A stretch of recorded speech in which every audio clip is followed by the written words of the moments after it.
Shawn, तुम burger लेकर सीधे घर चले जाना, क्योंकि गाड़ी का टायर पंचर हो गया है। बुल्ली उसे बनवा रहा है, हमें आने में थोड़ी देर हो जाएगी।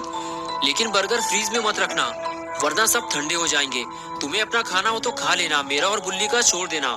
शॉन बोला, हाँ ठीक है बुल्ली, मैं बर्गर लेकर घर जा रहा हूँ, लेकिन ज्यादा देर मत करना, वरना एक भी बर्गर बचेगा नहीं। तुम्हें पता है ना कि शॉन कितना बड़ा चटोरा है। बर्गर मेरे सामने रहेंगे तो मैं अपने आप को ज्यादा देर तक रोक नहीं पाऊंगा, समझ गया ना तुम। गुल्ली शॉन से बात कर ही रहा था कि तभी बुल्ली आ गया और कहने लगा, चलो गुल्ली, काम हो गया है। शॉन का फोन है क्या? गुल्ली बोला, हाँ बर्गर मिल गए हैं उसे, वो घर लेकर जा रहा है। गुल्ली ने कहा, गुल्ली तुम उससे कह दो स्कूटर चलाते हुए बात मत करो, एक्सीडेंट बहुत होते हैं इससे, और मौसम भी कुछ ठीक नहीं लग रहा है, जितने जल्दी हो सके घर चले जाओ। गुल्ली ने जो कुछ भी गुल्ली से कहा गुल्ली ने शॉन से बता दिया। लेकिन शॉन बोला, गुल्ली तुम डरो मत, मैं सालों से स्कूटर चला रहा हूँ, मुझे कुछ नहीं होगा। और तभी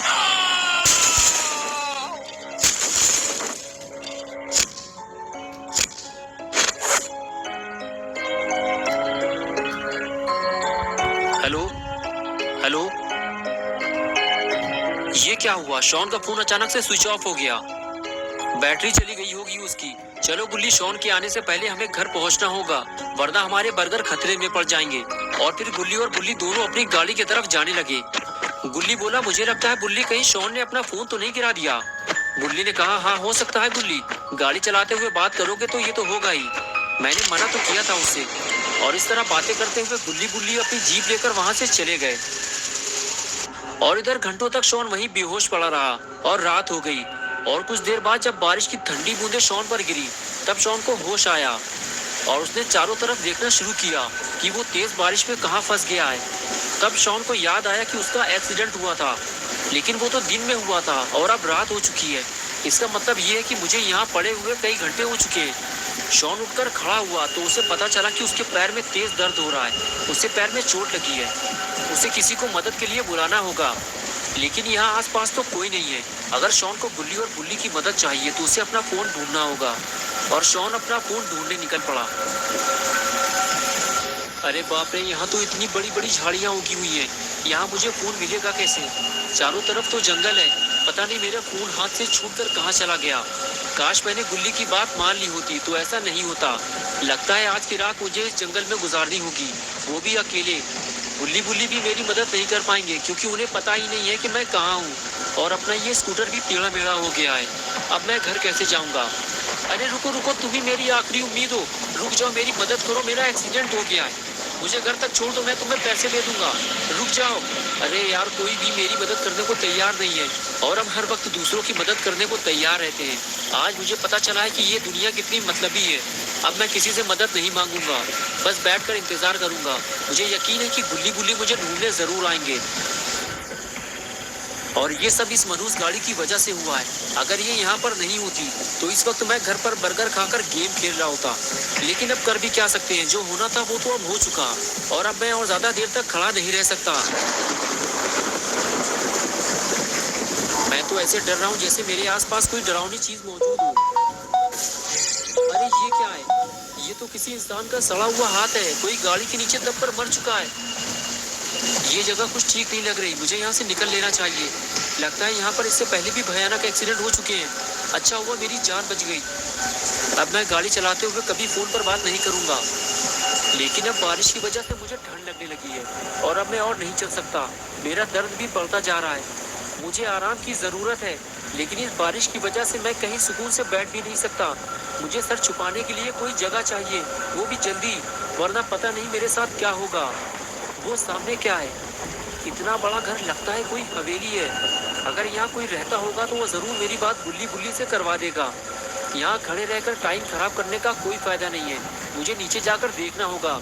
अगर यहाँ भी किसी ने मेरी मदद नहीं की तो शायद आज की रात मेरी आखिरी रात होगी। और जब गुल्ली बुल्ली मुझे ढूंढते हुए यहाँ तक आएंगे तो उन्हें सिर्फ मेरी लाश मिलेगी और कुछ नहीं। ये जगह कितनी अजीब लग रही है, लगता है यहाँ कोई रहता ही नहीं है। चारों तरफ बड़ी बड़ी झाड़ियाँ और कूड़ा कबाड़ फैला हुआ है।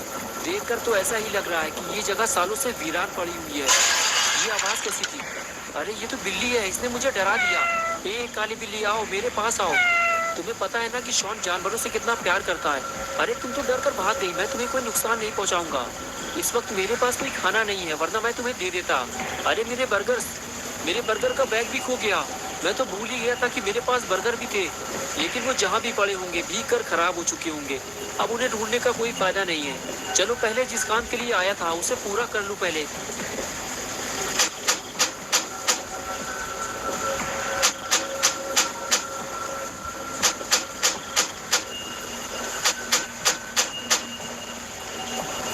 लगता है मैं गलत जगह आ गया हूँ। आज मुझे पता चला है कि छोटी सी लापरवाही से कितना बड़ा नुकसान हो सकता है। अब मैं रोने के अलावा कर भी क्या सकता हूँ। अरे ये क्या हुआ, गेट खुल गया।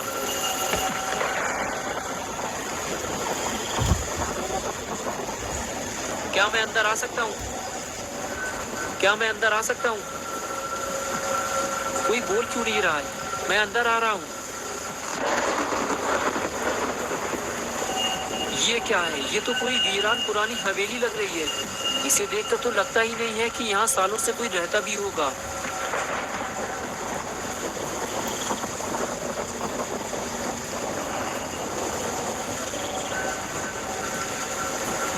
अगर यहाँ कोई रहता ही नहीं है तो फिर आखिर ये गेट किसने खोला? देखो, अगर यहाँ कोई रहता है तो मेरी बात सुनो। मेरा नाम शॉन है और मेरा एक्सीडेंट हो गया है। मुझे मदद चाहिए। मुझे डराओ मत, बारिश बंद होते ही मैं यहाँ से चला जाऊँगा। ठीक है, अगर तुम नहीं बोलना चाहते हो तो कोई बात नहीं। वैसे भी बस मैं थोड़ी देर बाद यहाँ से चला जाऊँगा। मुझे लगा था कि यहाँ कोई मेरी मदद करेगा, लेकिन कोई भी मेरी मदद करने को तैयार नहीं है। कितनी डरावनी जगह है ये। बस कोई भूत न मिल जाए मुझे, वरना मेरी हालत खराब हो जाएगी। इसलिए मैंने गेट खुला छोड़ दिया है। अगर कोई भूत मिल गया मुझे तो मैं फौरन यहाँ से भाग जाऊँगा। लेकिन लगता है मैं कुछ ज़्यादा ही डर रहा हूँ। मुझे अपने डर पर काबू रखना होगा, क्योंकि मेरे पास इस हवेली में रुकने के अलावा और कोई रास्ता भी नहीं है। जो भी हो, लेकिन मुझे बारिश से बचने की जगह तो मिल गई। क्या बात है, लगता है किसी ने पहले से ही मेरे लिए बैठने और आग जलाने का पूरा इंतजाम कर रखा है। छोटा लाइटर तो मेरे पास पहले से ही है। चलो सबसे पहले मैं आग जला लेता हूँ।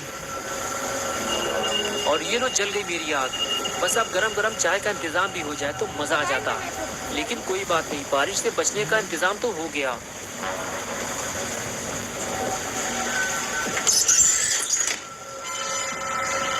ये कैसी आवाज़ है? कौन है वहाँ पे?